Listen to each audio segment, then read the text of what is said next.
1 in 10 of our children is diagnosed with ADHD. 1 in 67 is diagnosed with autism. In fact, that number is growing. Back 20, 30 years ago, we had 1 in 10,000, somewhere in that area. But neurobehavioral disorders are in epidemic proportions in the United States today. In fact, I just saw a study last week that came out that showed out of depression and anxiety that 1 in 4 college students is being diagnosed with some level of mental disorder. Even 1 in 5 have admitted to suicidal ideations over the past year. These are frightening numbers. And what's more frightening about them, as I said, is these numbers are growing.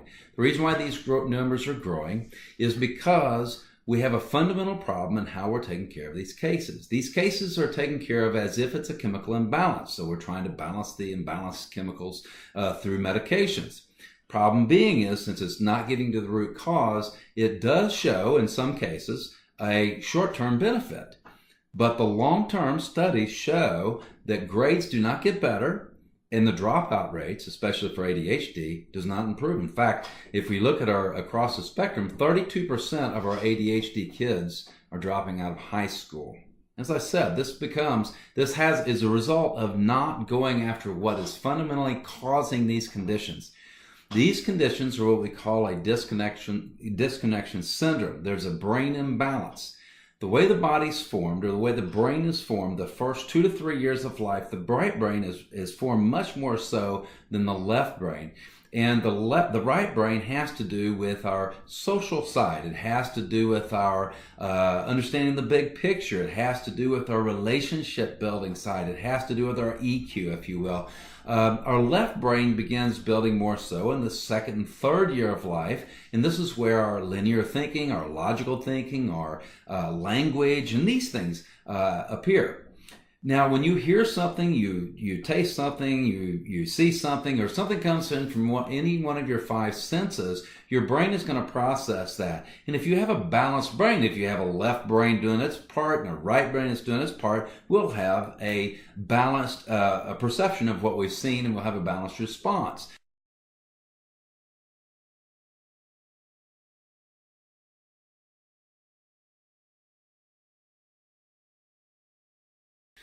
However, if, for instance, with an ADHD kid, the right brain is weak, when the information comes to them, they get fixated on details. They can't see the big picture. They can't sit still. They have a hard time socially. They don't realize what's socially acceptable, what's socially not acceptable.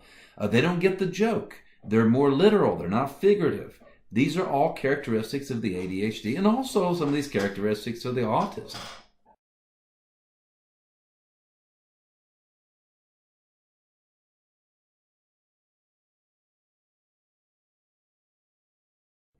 I want to invite you to our upcoming seminar in St. Louis, Missouri, November 2nd. We're going to be talking about how to identify which side of the brain is weak, how to build exercises, how to use your neurofeedback, including colors of glasses, settings, and so forth, that will maximize your impact in dealing with these children.